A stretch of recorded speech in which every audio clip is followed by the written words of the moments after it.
Lo que vas a oír a continuación es un podcast. Suscríbete para descargarlo en tu teléfono o escúchalo aquí. Funciona mejor con audífonos. Un podcast de laliga.fm.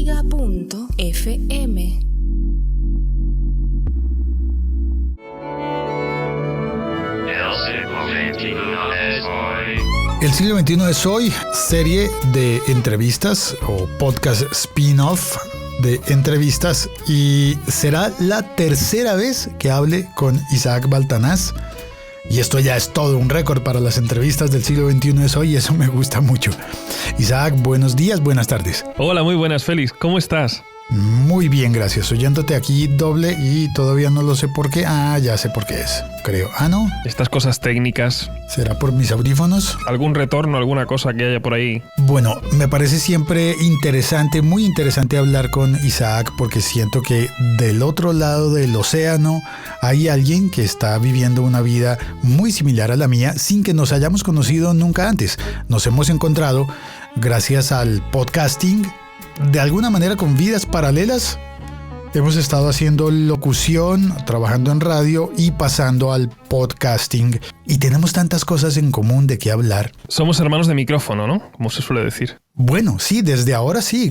Como en telenovela, los dos gemelos que se encuentran después de viejos. Sí, una cosa así. Bueno, quizás estoy exagerando. Pero bueno, hoy nos hemos reunido para hablar de voces. Como buenos locutores, volvemos otra vez a la carga hablando de nuestra profesión y quizá de lo que nos preocupa, ¿no? En este caso las voces y los acentos. ¿Sabes que en España el español neutro es raro? O sea, la gente muestra mucho rechazo al español neutro. No sé si allí en Colombia, pues quizá el castellano también es algo pues extraño, ¿no? Para la población. Sí, normalmente hay unos acentos tan marcados regionalmente en cada país y en cada zona puntual dentro de los países en Latinoamérica, que todos los acentos extranjeros son muy llamativos. Ha progresado desde hace mucho tiempo la idea del español neutro, que, con el respeto de mis amigos mexicanos, no es tan neutro. Sí, un poco es así, es como tú dices. Bueno, vamos a un poco a especificar para los que quizá no sepan lo que es el español neutro, que bueno, digamos que es un convenio que habéis hecho quizá los países hispanohablantes, excepto España. Allá vosotros que en el fondo pues tenéis más cohesión que los propios españoles, y de esto ya hablaremos si quieres más adelante, pero la idea es que al final convenisteis todos en un mismo acento o en un acento más o menos parecido para que un locutor de Argentina o de Chile o de Colombia pudiera hacer a lo mejor un producto, una cuña publicitaria o una locución a lo mejor reclamada en Estados Unidos, ¿no? Esta sería un poco la idea, ¿no? Desde la óptica colombiana es algo mucho más del mercado hispano de los Estados Unidos. La experiencia que he vivido yo es que llevábamos una vida normal y natural hasta el momento en el que las compañías productoras de Colombia quisieron vender sus productos audiovisuales, programas de televisión puntualmente, para canales en los Estados Unidos. Y entonces nos mandaron a unos coach mexicanos que llegaron a decirle a todos los actores: no, así no se habla neutro. ¿Sabes qué? Tienes que hacerlo un poquito más padre porque está sonando muy colombiano. Sí. Tienes que pronunciar mejor la D al final. Entonces, cosas que para nosotros hacen parte del acento local, que es, por ejemplo, muy colombiano, es quitar la D al final de las palabras. Entonces, sí. Terminar por hablar rápido, se me ha quemado el desayuno. En lugar de se me quemó, se me ha quemado el desayuno. Los mexicanos son muy, muy bien estructurados para la articulación y se nota, hablan muy bien, les entendemos bien, pero se sienten extranjeros dentro de mi país y dentro de muchos otros países, creo yo. Sí, yo te puedo entender y comprendo también, porque es una opinión extendida en otros países. He estado en contacto con muchas personas del Voice Over Day, de este grupo de locutores profesionales que se reúnen una vez al año. Generalmente pues lo hacen en alguna ciudad estadounidense. La última vez fue en Atlanta. Y había locutores de todos los países, de República Dominicana, de Chile, de Uruguay. Y bueno, digamos que eran los que más o los que mejor habían aceptado esta convención de lo que se llama o se quiere llamar español neutro. Pero a pesar de lo que tú estás comentando, que yo estoy de acuerdo en que hay, bueno, pues tiene su cosa y depende de qué país pues te puede dar una opinión u otra, hay que reconocer que es todo un logro. O sea, piensa, 400 millones de hispanohablantes por fin llegan a una convención común. Podemos estar más o menos de acuerdo. Pero es fantástico, es una gran idea. Y es una cosa que, por ejemplo, en España no hemos conseguido, no hemos logrado. Y desde el otro punto de vista, pensando como trabajador del medio audiovisual, desde aquí vemos con mucha admiración cómo funcionan las cosas en España. Y me explico. Cada vez que vamos a ver una serie de televisión, una película de cine doblada en toda América Latina, en todos los países de América Latina, tenemos que ver y oír una versión hecha posiblemente en Los Ángeles o en Ciudad de México, con acentos seleccionados para que sean neutros, hechos allí casi siempre. Hay una compañía en Venezuela que hace doblajes también de algunas series, ha habido en Argentina y actualmente hay unas compañías que están labrándose el futuro desde Colombia. Pero lo que siempre pensamos es que, espera, hay un trabajo disponible para doblar a un actor y el trabajo se lo gana alguien y es una persona para todo el continente, mientras que en España hacen un doblaje para el país. Cada vez que llega una película a España y se hace un doblaje, hay trabajo para un locutor o un actor español. Y eso pues es admirable desde este punto de vista. Sí, lo que pasa que en España, bueno, hay que puntualizar un poco cómo está este asunto. Dependiendo de... Hay varios puntos que podríamos tocar. En concreto del doblaje, está bien, es verdad que, bueno, y se dice muchas veces que los españoles quizás sean de los mejores dobladores del mundo. Claro, lógicamente, porque somos los que más doblaje tienen en su industria multimedia, en este caso. Pero eso también está reportando muchos problemas. Por ejemplo, el español es uno de los países con menor nivel de inglés. Y esto se debe a que un niño desde que nace hasta los 10 años, se calcula que aproximadamente consume unas 10.000 horas de televisión. 10.000 horas, son aproximadamente unas 3 horas diarias, es muchísimo tiempo. El problema es que ese niño, esas 10.000 horas, consume contenido completamente en español, en un acento, por cierto, castellano, perfectamente castellano.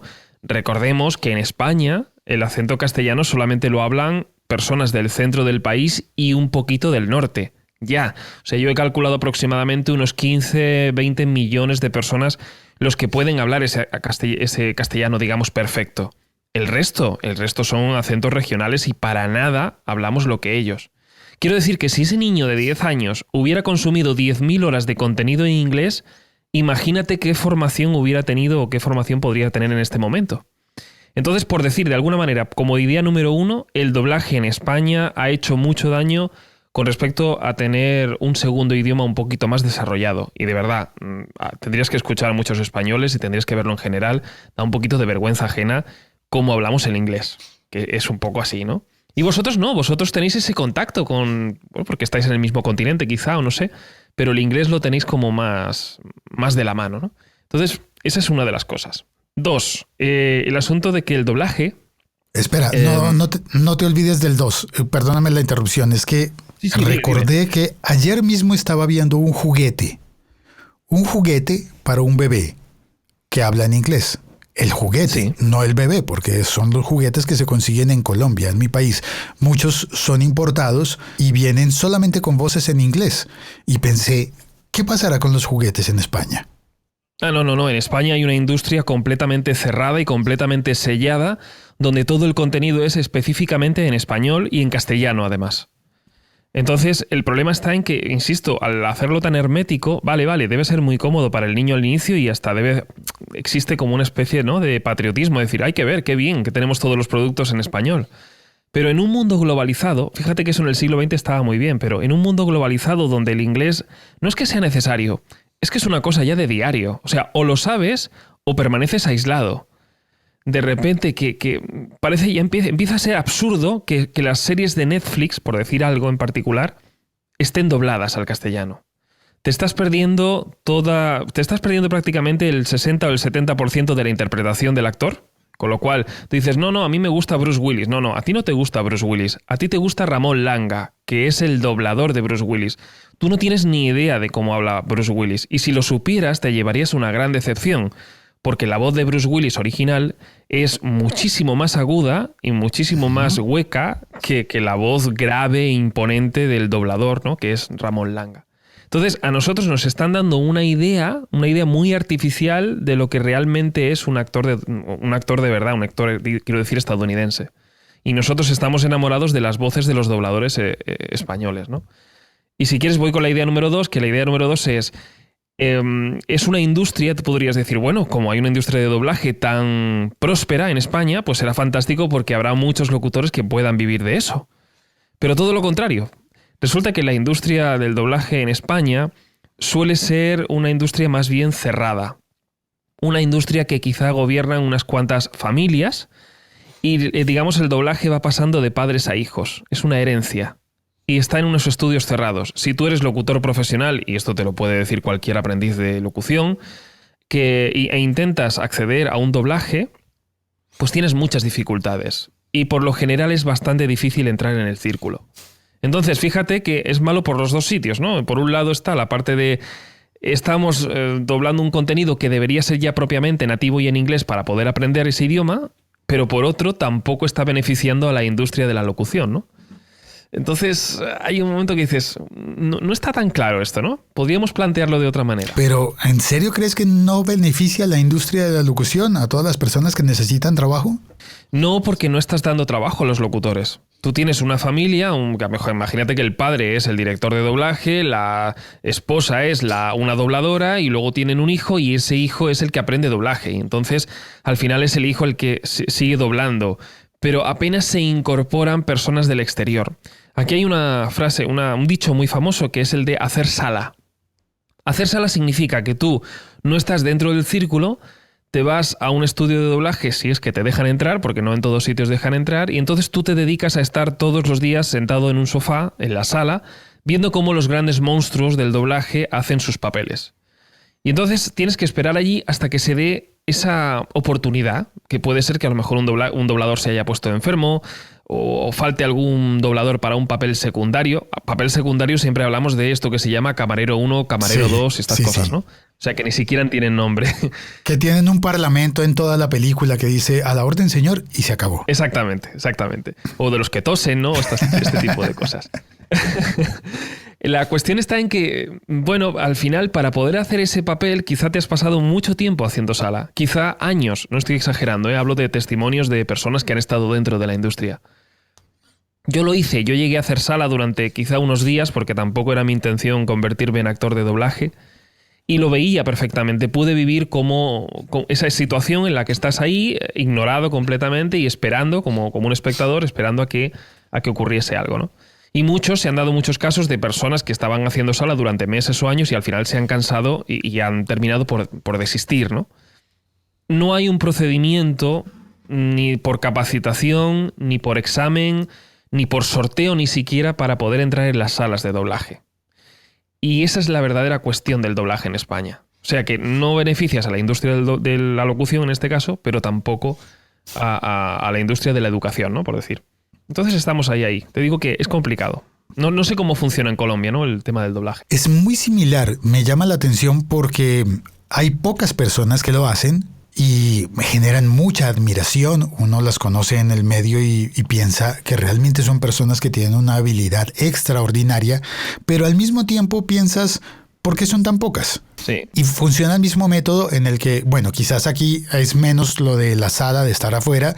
Te invitan a entrar, a presenciar, te dan los libretos, vas siguiendo los libretos y luego te dejan ir entrando a hacer personajes muy pequeños de la misma manera hasta que un día se presenta la ocasión en la que suele ser, por ejemplo, que uno de los grandes no podía porque ya estaba comprometido, porque estaba de vacaciones y tú estás allí esperando el momento en el que te inviten. Pero también se entiende, desde el punto de vista industrial, se entiende que cuando contratas a una persona que tiene cientos de horas de experiencia, esa persona no se equivoca en el momento de la grabación, todo fluye más rápido y en esa medida es más barato. menos tiempo de grabación porque se equivoca menos. Sí, pero fíjate que también en esa parte te puedo decir que no está del todo claro. Porque en el caso de España, yo no sé, te digo en Latinoamérica, pero aquí ya cada vez se está, por parte del público sobre todo, se está reclamando voces cada vez más naturales. Naturales no significa que hablan como nuestra madre o nuestra abuela en el bar gritando ni nada de esto. Por supuesto, tiene que haber una modulación en la voz, una educación en la voz. Tienes que saber manejar tu voz y, por supuesto, tienes que saber interpretar. Pero al menos aquí, en España, las interpretaciones son demasiado marcadas. Y hay un momento en que ya te saca de la historia. O sea, está tan sobreinterpretado que puede resultar un poco exagerado, sobre todo ya en estos tiempos. Tienes razón. Entonces eso... No había caído en cuenta, pero cada vez que veo una película española siento... Caramba, me lo creo todo. En cambio, cuando veo una película doblada en España, siento como un poquito de radioteatro del siglo pasado. Pero mucho, muy exagerado, ¿no? Hay un cómico en España que se llama Goyo Jiménez, que el sobrenombre se considera experto en asuntos americanos, porque lo que hace es parodiar a los dobladores españoles cuando te sitúan dentro de una película determinada, ¿no? Y él pone muy en relieve y muy de manifiesto hasta qué punto las locuciones de los dobladores en las películas, esa manera de hablar es demasiado pomposa y, por supuesto, no tiene nada que ver con la realidad que uno vive, ¿no? Pero con la realidad que uno vive ni siquiera cuando vive en Estados Unidos, y es mi caso, quiero decir. Entonces, bueno, todo forma parte de un mundo artificial y un mundo que se ha creado dentro del doblaje español. Yo quiero insistir en una cosa fundamental. Cuando el doblaje en España se impuso, era un comportamiento completamente adaptativo. En ese momento era necesario. Era necesario porque a la dictadura le interesaba controlar la información que venía de otros países y era necesario porque no había ningún español de la posguerra que entendiera ni papa de inglés. Entonces tenía un sentido y yo creo que en ese momento estuvo muy bien. Pero a partir de la llegada del nuevo siglo y con personas ya estudiando en inglés desde, por decir, primero de primaria, deja de tener tanto sentido, al menos en el inglés, insisto, en inglés sobre todo en productos que vienen de Estados Unidos. Si tú me dices, hombre, un documental alemán o un documental, fíjate que en Europa tenemos muchos idiomas, ¿no? Entonces, si me viene un documental en francés o un documental en alemán, en chino, en coreano, en japonés, dices, es que el doblaje es absolutamente necesario. Debería seguir existiendo esa industria dentro del doblaje en otros idiomas. Pero todo lo que sea un producto estadounidense, yo creo que debería en todo momento empezar a mostrarse la versión en original y dejar de doblarse, de hecho. A mí me sorprendió ver en las salas de cine en España que lo normal era que las películas estuviesen exhibidas dobladas. Porque para aquel momento, lo normal en mi país era que las películas estaban en idioma original con subtítulos.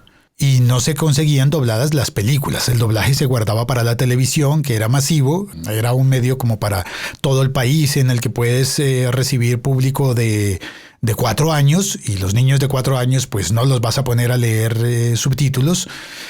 Pero en el cine sí, se guardaba el doblaje justamente para las películas para niños y las películas para mayores estaban siempre en idioma original. Eso ha cambiado un poco en los años recientes. Las películas para toda la familia de superhéroes están dobladas y es más complicado conseguir la versión con el audio original. Sí, en España es así. O sea, sigue existiendo que la gran mayoría está doblado y en muy contadas salas, y tienes que buscarlas además. Incluso cuando estás en una gran ciudad como Barcelona, tienes que buscar la sala para encontrar la versión original. Y es difícil, por ejemplo, encontrar una versión original con sonido, yo qué sé, la última versión de Dolby y además en 3D. Eso ya es más difícil. O sea, combinar una cosa con la otra está complicado.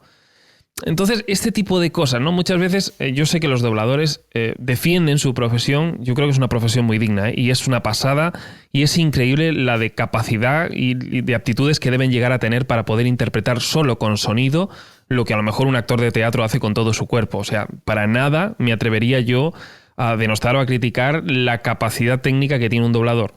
Yo hablo de la aplicación que se le da a esas capacidades. Porque un doblador se dedica a hacer ficción sonora y lo borda. O sea, sería la leche, que es lo que un poco está pasando ahora con el podcast, ¿no? Parece ser que el despertar este de Podium, del que hablamos ya en el episodio pasado, pues digamos ahí los actores de doblaje harían un trabajo extraordinario. Pero perdona que te aplicarlo... interrumpa, es que estuve oyendo algunos episodios de Podium del Gran Apagón, por ejemplo, dramatizado. La historia está muy bonita, la historia es buena. Pero ¿por qué me hablan como si fuera una película doblada? Si fuera como el audio de una película española, de una serie española, me lo creería todo. Pero algo tienen en su manera de hablar que no les creo. Tal vez sea porque está demasiado sobreinterpretado, que es lo que te estaba comentando. En Podium, en este caso, han elegido locutores que son, de todas formas, actores de doblaje y tienen esa tendencia a sobreactuar, ¿no? Insisto, esto forma parte también de que tienes que transmitir con el sonido un montón de emociones que en teatro estás acostumbrado a hacerlo con el cuerpo. Pero bueno, sí que existe esa sobreactuación de alguna manera y que para algunos, por ejemplo en tu caso, pues te resulta como que te saca de la historia, ¿no? Está tan sobreactuado que decir, oye, es que no me lo creo, es que no me lo creo, ¿no? Y es un poco del problema que yo hablo, decir, ya está, o sea, vamos a dejar lo del doblaje, por lo menos para temas multimedia, pues qué sé yo, producciones estadounidenses, que desgraciadamente es el 90% de lo que consumimos en España. Vamos a dejarlo en versión original y que los dobladores se dediquen a otra cosa. Lógicamente la industria se vería resentida y esas pocas familias que detentan todo el doblaje en el país, pues lo pasarían mal, ¿no? Se verían afectados. Así que esto sigue ahí y es una cosa del gobierno. Si el gobierno en un momento dado decide, a partir de ahora esto ya no se va a doblar, o a partir de ahora imponemos que X contenido, 50%, 70% del contenido sea en versión original, por decir algo, pues esto cambiaría, ¿no? Pero bueno, ahí estamos y seguimos con nuestro pésimo nivel de inglés y seguimos siendo un país a la cola, mientras que en Portugal, que España considera que Portugal es un país inferior. Nada que ver, nada con la realidad. Todo lo contrario, Portugal tiene un nivel de inglés mucho más alto que nosotros, por ejemplo, porque escuchan versión original. De hecho, prácticamente cualquier país europeo escucha versión original, salvo España, que es ese, ¿sabes? Es el Spain is different, como se suele decir. Somos diferentes.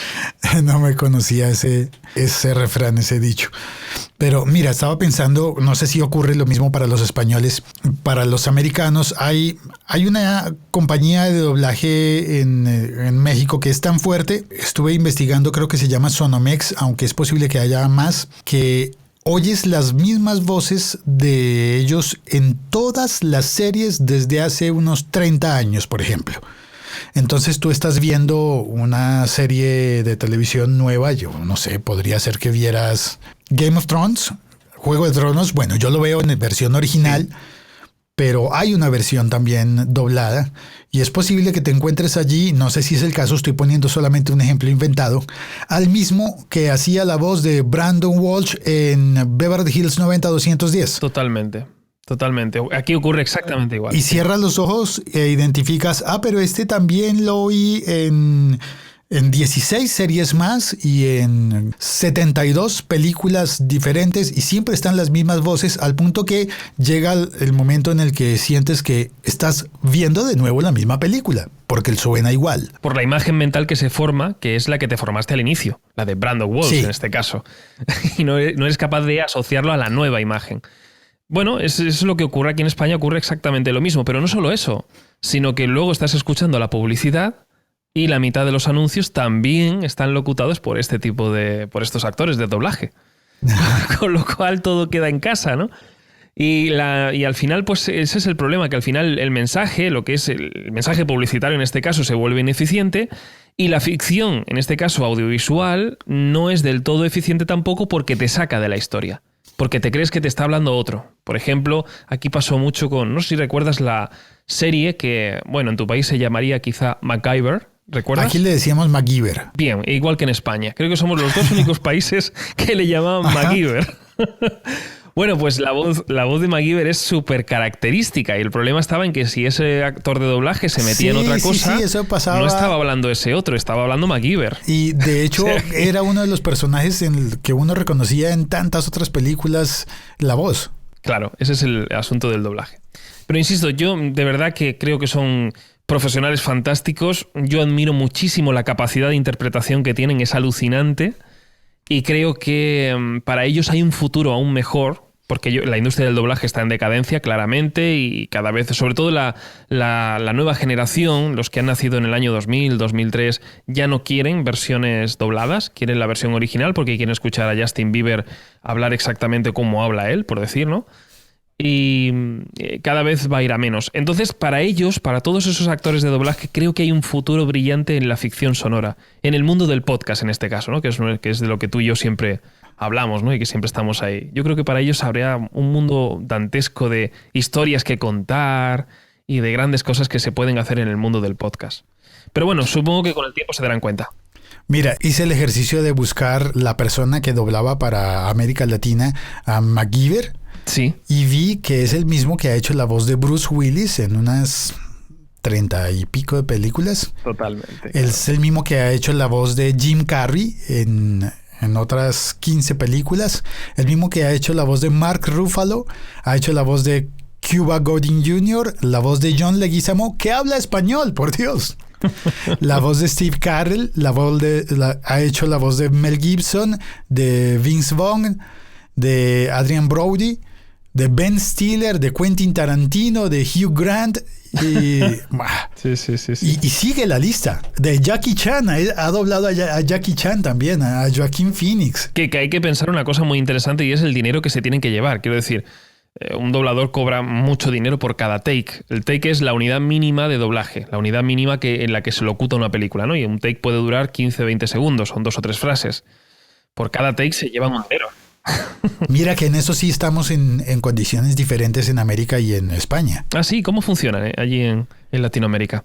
Por capítulo. Ah, bien. Te pagan por capítulo que se emite. Bueno, y hay una división entre niveles de personajes, porque algunos personajes van a hablar mucho en un capítulo y otros personajes van a aparecer muy pocas veces. Entonces no es justo que alguien que habla durante 25 de los 30 minutos del capítulo se gane lo mismo que uno que habló apenas 20 segundos. Yo muy pocas veces he hecho doblaje en realidad porque no ha sido rentable. Entonces, como decisión de economía, no he hecho doblaje profesionalmente. Sí. La última vez recuerdo que me llamaron a unos estudios nuevos muy grandes, muy bonitos, en los que empiezan a tener un gran flujo de trabajo y me ofrecieron hacer la narración, es decir, que iba a hablar en todos los episodios de una serie, porque era una serie con narrador. Lo que me proponían de sueldo por cada episodio debería incluir una visita al estudio para grabar, la primera vez. Sí. Más una segunda visita para correcciones. Uf. Posiblemente una tercera visita para ajustes finales. Uh-huh. Está bien, son 3 visitas, está bien. Cuando voy a grabar publicidad, pueden ser esas o más. Sí. Pero la diferencia está en el dinero que me pagan. El dinero básicamente era buen negocio si yo iba una vez a grabar. Si iba 2 veces, en realidad iba a estar gastando el doble de tiempo, y digamos que de manera productiva. No es lo mismo si fabricas un teléfono que te consume una cantidad de materia prima y un tiempo específico en hacerlo, que si te devuelven el teléfono y te dicen necesito que me lo vuelvas a hacer porque no me gustó así o porque tiene un defecto, ok, lo vuelvo a fabricar. Pero cuando lo fabricas 3 veces y lo estás vendiendo por el precio de un solo aparato, terminas diciendo, espérate, tal vez no es tan buen negocio. Sí, lo entiendo. Sí, tal vez no puedo vivir de esto. Porque quieres decir, a lo mejor el estudio a ti te pilla muy lejos, te pilla demasiado lejos. Y en muchas ocasiones tienes que dejar de hacer otra cosa. Entonces, digamos que hay periodos en los que en la vida no te está yendo tan bien laboralmente, tienes mucho tiempo disponible y dices, vamos, que si me tengo que quedar 2 días y medio para terminar el capítulo, lo hago. Pero hay otros momentos en los que, qué sé yo, tienes que llevar a tus hijos al colegio y para ti eso es muy importante. Sí, tienes una vida que... Y tienes el dinero suficiente como para decir, puedo darme el lujo de perder este trabajo porque es importante llevar a mis hijos al colegio o recibirlos a la salida del colegio. Tú te das el lujo de poder elegir. Y hay un momento en el que dices, ok, doy la vuelta a la ciudad, llego al otro lado de la ciudad y me dedico a grabar algo que sé que lo voy a tener que grabar de nuevo. Pues, no sé. Sí, estoy de acuerdo. No sé, el balance no es el mismo. Fíjate que uno de los problemas que afecta en cuanto al mundo del doblaje, la locución, sobre todo es el doblaje que se hacía en Latinoamérica y que llegaba a España. Y es una cosa que con el paso del tiempo las cosas han ido cambiando. Hubo un tiempo en que en España el doblaje de Latinoamérica, el acento del español neutro, como hablamos técnicamente, ¿no? El acento latinoamericano, el español neutro, era una cosa completamente natural. Y de un tiempo a esta parte, parece que el español tiene cierto rechazo al español neutro, a todo lo que suene a latinoamericano. Tanto es así que se le llama de manera peyorativa, estoy escuchando esto en Panchito, que me parece horrible, me parece horrible que se le dé ese calificativo, pero es así como vulgarmente el español suele llamar a todas las locuciones que tienen acento latinoamericano. Y me parece algo terrible, porque nos estamos perdiendo una parte importante que son la de nuestros hermanos. O sea, recordemos, España es que se le olvida muchas veces que somos una islita chiquitita en el sur de Europa que no le importa a nadie de Europa quiero decir, y que no habla ningún idioma común con nadie de Europa. Y estamos ignorando a ese gran continente que es toda Latinoamérica, donde hay 400 millones de hispanohablantes dispuestos a compartir con nosotros un montón de cosas. Porque vosotros siempre habéis tenido esa virtud de tendernos la mano, ¿no? Y nosotros de alguna manera siempre hemos estado dando la espalda. Y yo creo que esta es la peor tragedia de todas. Sobre todo a nivel comunicativo, yo creo que la peor tragedia de España es ignorar a nuestros hermanos. Yo creo que algo de razón tienes, pero además es como... En defensa del sentimiento general es que si llega una serie doblada completamente en un acento que no es el tuyo, algo extraño sientes. Que no es lo mismo que nos ha ocurrido a nosotros en el caso en el que prácticamente nunca vemos un producto doblado totalmente en español europeo. Prácticamente nunca. Y sí vemos muchos personajes españoles dentro de nuestras producciones. Ahora, los personajes españoles suelen ser graciosos y no tienen esa carga de, aquí es donde me pongo serio y un poco triste, que los personajes españoles en todas las producciones audiovisuales en América no tienen esa carga de enojo y de estigmatización que sí tienen los personajes americanos en las series españolas. Lo digo con todo respeto y entendiendo que en muchos casos hay una intención humorística, pero no puedes ver un personaje argentino en una serie española que sea bien tratado y que digan como, es el tipo bueno de la película. No, siempre es el malo. El que tiene un tic, el que es pedante porque es argentino nada más, o el que no tiene familia, o el que siempre tiene un detalle malvado. Y eso pasa también con los personajes mexicanos, ni qué decir con los personajes colombianos y con el resto de gente. Además, otra cosa extra es que culturalmente dentro de nuestros países sentimos, pero ¿cómo va a confundir a un venezolano con un peruano? No tiene sentido. Sí, pero para nosotros es que en español en general, en España, es que no sabemos distinguir. De hecho, a mí me cuesta. O sea, ahora yo ya, porque como tengo muchos amigos de cada país, puedo distinguir a un chileno de un colombiano de un ecuatoriano. Pero en España es que los metemos a todos dentro de un mismo saco. Entonces, cualquier cosa que tenga un acento que no sea el castellano puro y duro que conocemos, pues nada, es un acento latino y ya está. Y a mí esto me parece terriblemente injusto, porque para un argentino es ofensivo decir que si lo confunden con un chileno y al revés. O sea, es una cosa que hay que diferenciar, ¿no? Sobre todo por el trasfondo cultural de cada país. Pero el caso es ese, es que tenemos esa cosilla de rechazo hacia el mundo latino, y yo creo que es por dos cuestiones. Una es porque, sabes que en el año 2000 a España empezó a irle bastante bien económicamente, y digamos en algunos países latinoamericanos, por ejemplo Argentina, pues no les iba tan bien. Y muchos de los países latinoamericanos lo que hicieron fue emigrar a España. Como en España nos iba muy bien, hubo un momento en el que nos olvidamos nuestro origen pobre, vamos a decir, nuestro origen humilde, y decidimos que había trabajos que no debíamos hacer. Y entonces, porque como teníamos ese estatus, pues ya no quisimos limpiar casas, ya no quisimos limpiar escaleras, ni ser barrenderos, ni limpiar aseos, baños. Y llegaron todas estas personas de Latinoamérica y dijeron, muy bien, de acuerdo, pues lo hago yo. A mí no me importa porque yo no me olvido de mi origen humilde y lo voy a hacer. Fíjate qué curioso la paradoja de la vida. Actualmente, muchos españoles no tienen trabajo y están pasando hambre. Y los hijos de aquellos argentinos, chilenos o colombianos que vinieron a hacer esos trabajos humildes, en la actualidad tienen una empresa y les va bien en España. sea, se han invertido las tornas, ¿no? Entonces quizá por esa cosa de, oh, claro, los latinos me usurparon mi trabajo. Bueno, no fue así, fue que tú lo abandonaste y los latinos lo cogieron y les fue bien. Y trabajaron muy duro para que les fuera bien, ¿no? Quizá por ahí, por esa cuestión, tenemos un cierto rechazo. Pero hay otra que nadie ha pensado aún, que es por una cuestión comunicativa, que fue que a principios de siglo, igual que imagino en Colombia y en otros países, sabes que empezaron esto de las compañías de teléfonos móviles y todo esto, ¿no? Y todo empezó a hacerse muy grande y lo que hicieron fue habilitar los que se llaman call centers, ¿sabes? Estas salas donde hay muchos telefonistas y atienden a las llamadas que van viniendo, ¿no? En España, lo que hicimos al principio, teníamos unos call centers quizá en ciudades como Madrid o Barcelona, pero con el tiempo lo que hicimos fue subcontratar estos servicios de call center.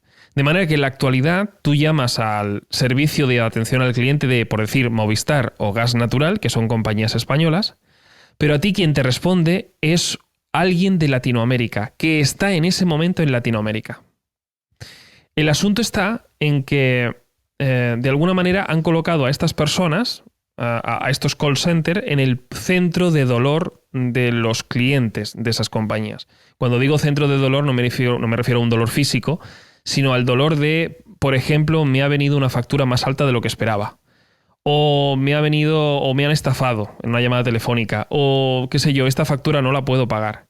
Entonces asociamos ese momento de dolor, ese momento de rechazo, con una voz, en este caso, latina, porque nos está atendiendo esa voz latina. Para colmo, las personas que están en los call centers son personas con unas responsabilidades limitadas, lo que significa que quiero que me devuelvas la factura. Y entonces esa persona de Latinoamérica te va a decir, no, mire, en este momento yo no le puedo ayudar de esa manera, vamos a intentar gestionarlo, vamos a ver qué sucede. Pero no depende del latinoamericano, es de la estructura de la empresa. La empresa ha decidido que el call center tenga esa responsabilidad limitada. Con lo cual se produce una serie de prejuicios y al final tenemos ese cierto rechazo a todo lo que suene a latino, ¿no? En este caso a español neutro. Y eso pues nos está haciendo mucho daño a nivel comunicativo, porque estamos rechazando una gran parte de contenido de muy alta calidad que puede venir de estos países. Hay dos cosas que quiero anotar sobre eso y lo digo así para que no se me olvide la otra. Me pasa con frecuencia. Una de esas cosas es el tipo de gente que viaja. Aquí podría meterme en líos, incluso con algunos de mis compatriotas, pero hay momentos en los que un país en algún tipo de crisis empieza a tener una diáspora, un movimiento importante de gente en cantidades y a veces no es lo mejor de los americanos lo que llega a países como España. O no solo lo mejor. Sí. También sé lo que quieres decir. Pero ahí en todos los países pasa, ¿eh? Yo creo que te refieres al nivel educativo, ¿puede ser? Al nivel educativo y al nivel de honradez en muchos casos, es decir, hay muchas buenas personas en mi país, pero también hay muchas malas personas. Sí, sí. A veces las malas personas nos hacen muchísimo daño a los colombianos de dos maneras: agrediéndonos y también agrediendo a otros y causando una generalización un poco obvia y un poco tonta. Es que esto malo me lo hizo un colombiano, así que todos los colombianos son malos. Sí. Entonces es un poco como todos los musulmanes son yihadistas y son terroristas. Ey, no, espérate. Hay musulmanes que no son terroristas. Muchos musulmanes no son terroristas. Muchos colombianos no son las malas personas. Pero también ha pasado históricamente con los españoles y es algo que no se ve del otro lado. Y ha pasado con los argentinos y con los chilenos y con los mexicanos, con los españoles. Lo digo porque estamos hablando un colombiano y un español hoy acá. Sí. La historia de la conquista que despierta un montón de dolores en ambos lados. La historia de la conquista la percibimos como, hey, si yo fuera un español de bien en 1500, qué sé yo, 60, ¿qué me motivaría a mí para irme a hacer las Américas y a buscar futuro en donde no está mi casa? Posiblemente los que llenaban los barcos no eran los que tenían su vida hecha y su cultura y su educación tomada, sino que se iban a aventurar. Ahora, sí. y también ha pasado que en épocas de la Guerra Civil Española, muchos grandes españoles llegaron a América buscando refugio porque la situación política no les permitía estar. Ya no eran personas que estaban dispuestas a todo, sino que necesitaban soluciones urgentes. También pasa en ese sentido, ¿no? La migración es un problema complejo si lo ponemos todo en una bolsa, ¿no? Y si empezamos a decir, todos los que vienen del otro lado son malos. Espérate. Y terminaré eso contando una historia de algo que pasó en mi país que se supo recientemente, y es que en tiempo de Segunda Guerra Mundial mi país no aceptó a muchos judíos, y hoy la percepción que se tiene es que venían grandes personas con muchas cosas por ofrecer. Caso de un pianista muy brillante a quien no se le permitió la entrada a mi país, y no sé dónde terminó viviendo, pero no fue en mi país, y nos perdimos de grandes personas por no dejarlas entrar. Pero es lo que tú dices, no todos, no hay que generalizar, y efectivamente cuando vienen personas de otro país pueden tener distintos niveles culturales o como tú dices, ¿no? En este caso, esto te lo puedo decir, sigo con el tema del asunto del call center. Yo creo, y no tengo datos sobre esto, no lo puedo confirmar, pero yo entiendo y creo que para que las compañías paguen menos, imagino que en esos call centers las personas que se contratan son personas con un bajo nivel educativo. Tú fíjate que en general, los países latinos suelen tener mucho más nivel educativo que los españoles. Los estudios quizá pues porque son más económicos o porque a nivel cultural se está más dado a eso. Pero que conste que yo creo que hay más personas con un nivel educativo mayor en países como México, Colombia o Chile que en España. Pero aún así se coge a todas esas personas que no tienen estudios y los colocan en esos call centers. De manera que la imagen generalizada que tenemos los españoles de los latinos, ¿cuál es? La de esas personas que no tienen educación o que tienen poca educación, ¿no? Entonces empezamos a verlos ya con condescendencia, como que son inferiores a nosotros. Todo eso ha hecho muchísimo daño, ha dado muy mala prensa a los países latinos respecto a España. Pero insisto, es que vosotros os tenéis unos a otros. El problema somos nosotros, no nos hemos enterado de que los españoles somos una islita chiquitita en algún lugar en el sur de Europa y no tenemos a nadie que nos arrope. Vosotros os tenéis de alguna manera, ¿no? Ya sé que hay diferencias, pero entonces esta es la parte que yo siempre reclamo, decir, cuidado, urgencia. Tenemos que asociarnos y crear lazos y tender puentes con nuestros hermanos, de alguna manera. Pero no hay forma, oye. Con respecto a los call centers, creo que posiblemente no es algo de nivel de educación, sino del nivel el punto en el que tomas a una persona. Sí. Trabajar en un call center suele ser el primer trabajo de la vida. Bien, también es cierto, sí, correcto. Y suele ser de personas que comienzan a tener un trabajo, y algo que se da mucho en América, el punto de la vida en el que sales del instituto, del colegio, y tienes que estudiar en la universidad, pero no hay suficiente dinero en la familia, así que te dicen, bueno, tienes que trabajar y estudiar.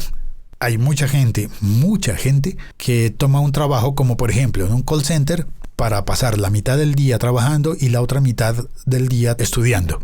Sí. Y en ocasiones el call center es un trabajo que te da horarios exóticos, horarios raros que podrías ajustar con los horarios de tu estudio, de tu universidad. Podrías darte el lujo de estudiar de día y trabajar de noche si estás atendiendo a la gente de otro país que tiene otro horario.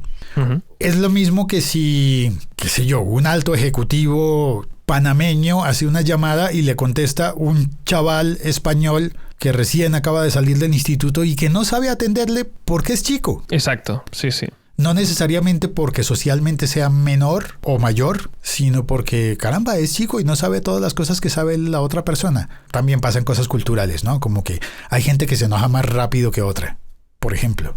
Sí, o sea, hay muchas... Sí, pero tienes razón en eso, en que no solamente es el nivel educativo, sino que también puede haber muchas razones. Pero de cualquier manera, al final...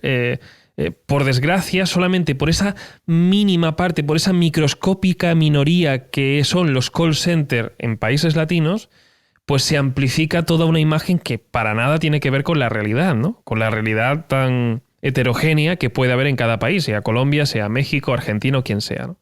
Y entonces en España tenemos ese prejuicio que nos está haciendo perdernos cosas tan bellas y tan bonitas.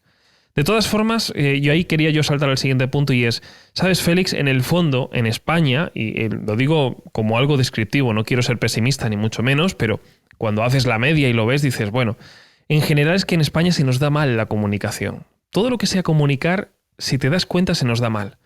Nuestros políticos son pésimos oradores. Los programas de televisión están más cerca de la farándula que de la información o el entretenimiento. Lo mismo ocurre en el fondo con la radio. La radio se ha ido denostando y la radio ha ido perdiendo facultades comunicativas hasta el punto de ser lo que es hoy, y ahora comentamos algunos detalles si quieres. Y al final es que en España en general se nos da mal comunicar. Por eso muchas veces cuando me cuestionan, bueno, ¿y tú qué opinas del podcasting, no? El podcasting que es amateur, que no termina de ser quizá profesional, o que hay una nube amateur mucho más grande que esos mínimos 3 o 4 profesionales que están ganando dinero con el podcasting. Y yo digo, claro, es que el podcasting al fin y al cabo, de alguna forma, siempre la mejor versión, por supuesto, porque creo que en el podcasting hay muy buen rollo y hay un buen ambiente, pero en el fondo hay una herencia de todo eso que hemos, vivido en el mundo de la radio y de la televisión. Piensa que todos los podcasters que ahora mismo hay en este caso la podcastfera española, vamos a decir, son personas que se han criado escuchando esas radios o esas televisiones donde, digamos, no se estaban aplicando las mejores técnicas de comunicación. Con lo cual es normal, es completamente normal que un podcaster de por sí, sin formarse en comunicación, vamos a decir, pues no las tenga todas consigo, no sepa todas las técnicas comunicativas para hacer un podcast eficiente, ¿no? Pues hablamos, por ejemplo, en el tema de locución, ¿no? Un podcaster, por lo general amateur, no se ha preocupado o no sabía que había que preocuparse de hacer una buena locución, pero porque nadie se lo ha explicado. Porque en las televisiones españolas nadie se preocupa de la locución. Es más, en las radios españolas nadie o casi nadie se preocupa de la locución. Siempre hay excepciones, por supuesto. Este es un poco el asunto. Me acuerdo perfectamente en el primer encuentro que tuvimos y off the record te dije, y te lo vuelvo a decir, el programa español en radio con más audiencia de todo el país está dirigido por una locutora de radio que no tiene voz, o que tiene una voz que se queda prácticamente sin volumen, se queda prácticamente sin intensidad al cabo de una hora de locución. Y yo recuerdo que tú estabas titubeando como diciendo, no puede ser esto, estás exagerando, ¿no? No, es un hecho objetivo. Es un hecho objetivo que es una persona que tiene problemas en las cuerdas vocales y por tanto no puede locutar más allá de unos minutos. ¿Quién tiene la culpa? ¿Lo tiene ella? No, por supuesto que no. Ella es una profesional, está haciéndolo lo mejor que puede y está poniendo de sí todo lo que puede. El problema no es de ella, es de los directivos que permiten eso, ¿no? Y que no ponen a un locutor en condiciones ahí, ¿no? Y es una cosa que a ti te chocaba, pero en España está sucediendo. Y yo creo que eso sí es una gran diferencia entre los países en Latinoamérica y España. Que a nosotros la comunicación no se nos da demasiado bien. Y es curioso que la comunicación y la radio en América esté comandada comercialmente por un conglomerado español. Esa es otra. Bueno, pero eso forma... Yo creo que es que como se repite la historia, al final vamos nosotros también allí a... No sé cómo decirlo. No invadir tampoco, porque no es la palabra, pero... Intentamos conquistar otros terrenos, ¿no? También el plano comunicativo, y a base de comprar acciones, cuando fuimos fuertes, cuando nosotros teníamos dinero, pues quizá nos pudimos hacer, pues a lo mejor con la telefonía y con algunas radios y tal, ¿no? Pero ¿sabes qué pasa? Que ha trascendido el plano económico, pero no ha trascendido el plano comunicativo. Tú te coges a un locutor de Prisa Radio en Colombia y siempre va a ser un poquito mejor que el español. Porque está mejor entrenado. Porque los colombianos, los argentinos, saben lo que es locutar. En Argentina necesitas un carné de locutor para ponerte delante de un micrófono, por decir algo, ¿no? En los países latinos en general, las tarifas de locutores, corrígeme si me equivoco, suelen estar igualadas, suelen estar más o menos claras, ¿no? En España no, en España es la ley del más fuerte. Quien te lo haga más barato, ese gana. Ese tipo de cosas. Existe esa tendencia, pero también hay asociaciones, gremios fuertes en algunos países, no en todos. En Colombia siempre hemos tenido un poquito de envidia de cómo se maneja la industria en México.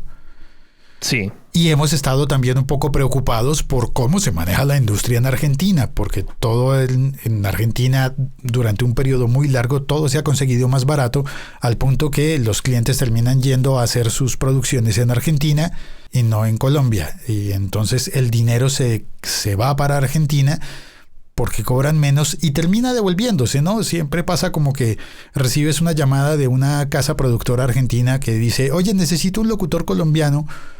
¿cuánto me cobras por tal cosa? Y uno queda como, espérate, pero ¿por qué tengo que...? Porque tengo que pasar por Argentina, que me lo den a mí directamente, ¿no? Sí, está bien. Cobras mucho, pero pues acá es, no sé. Aquí son las tarifas las que son, claro.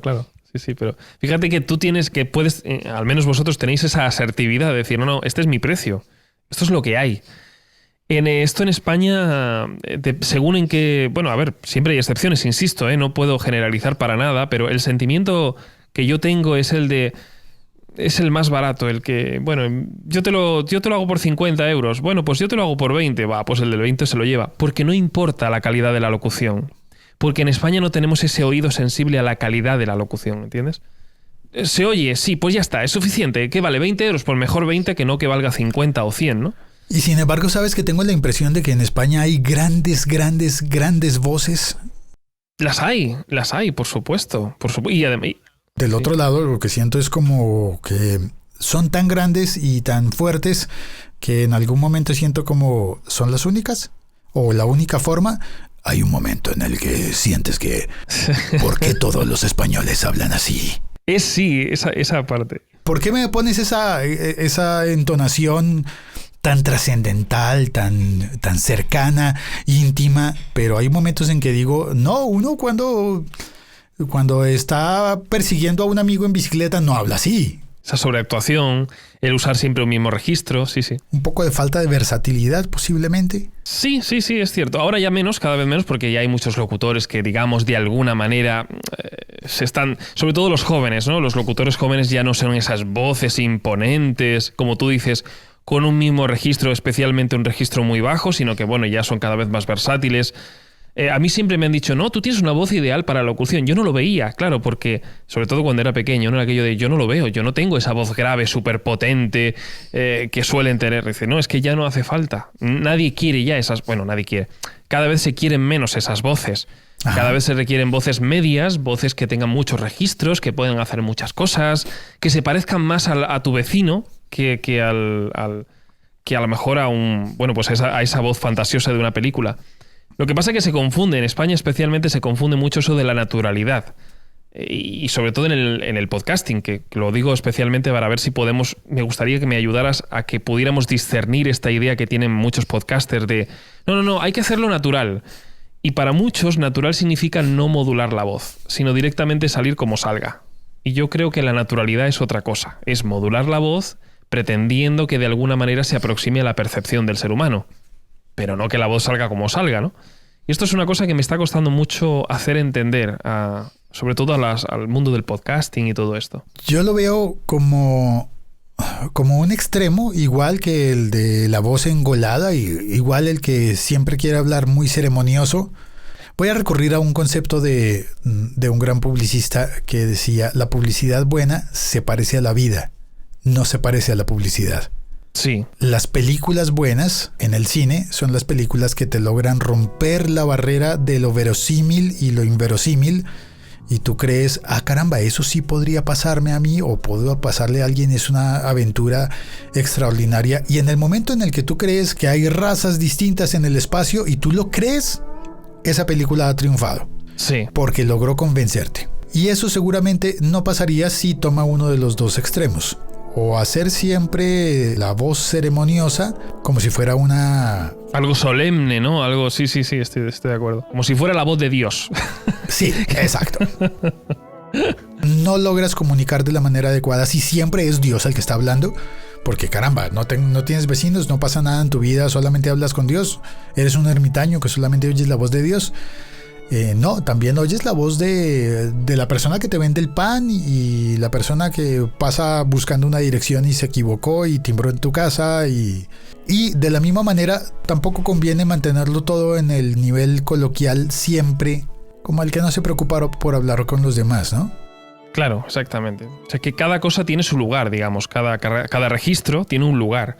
Y en mi punto de vista, yo no critico la naturalidad de las voces, me parece correcto, me parece prudente y me parece bueno, pero sí he encontrado un problema en los podcasts, en esta gran oleada de podcasts naturales, y es que por momentos se quedan hablándole solo al barrio. A veces pasa, nos olvidamos del avatar, de nuestro público, de Pero bueno, insisto, todo esto forma parte de que es una industria incipiente, nadie les ha dicho cómo hay que hacerlo y por supuesto no podemos tampoco, ¿no? Si nadie les ha enseñado, ellos no tienen culpa. Pero bueno, yo creo que con el tiempo, digamos, de alguna manera podremos ver que tomamos más conciencia de esto, de quién es nuestro avatar, nuestro público y dirigirnos a ellos, ¿no? Como tú dices, que solamente estemos ahí hablando que parece que estamos solos y nadie nos está escuchando y en realidad te estás dirigiendo a un público y deberías respetarlo en todo momento. Y que ese público puede estar en otro país. Exacto. Y finalmente, algo que nombré hace un rato como tengo 2 cosas por decir y no dije la segunda. La segunda era, me preocupa seriamente que en España se esté utilizando el término latino. Sí. Porque es como si en Colombia dijéramos, es que este tipo es hispano. Habla muy hispano. Como si alguien me dijera, estás haciendo un acento muy hispano. Espérate. Pues claro, porque estoy hablando español, por supuesto. Es que nosotros somos latinos también, pero esto del español no lo entiende. Todos descendemos de una misma raíz latina. Dejémonos de historias. Y esto hace parte de una discriminación política que parte con el hecho de que los Estados Unidos de América se llama Estados Unidos de América, pero como el nombre es tan largo, hay una tendencia grande a encoger todas las palabras y a decirlo todo de la forma más corta posible, pues terminaron diciendo América, para referirse solo a su país. Es una gran lucha. Como si yo dijera, es que este tipo es europeo y solamente me estuviera refiriendo a los alemanes. Y si me encuentro a un italiano, este no es europeo, este es latino. No, espérate, también un italiano es europeo. También un español es europeo. También un español es latino porque habla una lengua romance. Pero esta parte no la entendemos. Seguimos sin entenderla. Pero bueno, ya está. Yo supongo que con el tiempo empezaremos a tomar conciencia de exactamente qué lugar ocupamos en el mundo y entender que estamos mucho más cerca de, en este caso, de nuestros hermanos, vamos a decir, latinoamericanos, que quizá del resto, y bueno, ya lo iremos viendo. Pero sí, puntualizando esto que tú estás diciendo de que Estados Unidos haya tomado el término América para referirse únicamente a su país, es una lucha que yo tengo constantemente. De hecho, yo ya cuando... Fue algo de lo que me di cuenta cuando yo vivía allá, en Estados Unidos. Y desde ese momento, yo solamente decía vida estadounidense. Este es un estadounidense. En ningún momento me volví a referir a ese país como América, porque para mí América es todo el continente y engloba a todos los países. Ni siquiera Norteamérica, porque Norteamérica sería incluir Canadá, Estados Unidos y México. O sea que hay que hablar con propiedad, y es cierto, en eso tienes toda la razón. Hay un meme que me pareció gracioso en el que está el Capitán América contestando el teléfono. Lo llaman y le piden ayuda en Arequipa. Y entonces él dice, no habla el Capitán América. Habla el Capitán estadounidense. Habla el Capitán States. Pero bueno, porque ellos son muy así y como saben venderlo también, al final se han apropiado del término. Sí. Y ya está, y es lo que hay. Pero bueno, poco a poco, ya está. Cada cosa, ¿no?, se irá poniendo en su sitio, como quien dice. Vale, Isaac, muchas gracias por haber conversado conmigo esta hora y poner temas tan interesantes y también tan puntuales, porque estoy seguro que esto hay mucha gente que dirá, a mí no me interesa, pero hay algunos cuantos en los que posiblemente digan, qué bueno, yo quería enterarme de esto. Sí, es algo muy concreto, sí que es cierto, pero bueno, a mí me apetecía mucho. La verdad, sabes que disfruto mucho hablando contigo de locución o de comunicación y sobre todo poniendo, ¿no?, en contraste lo que sucede en un país y en otro. Me lo he pasado muy bien, muchas gracias, de verdad. Gracias, Isaac. Nos veremos, hasta la próxima. Chao, cuelgo.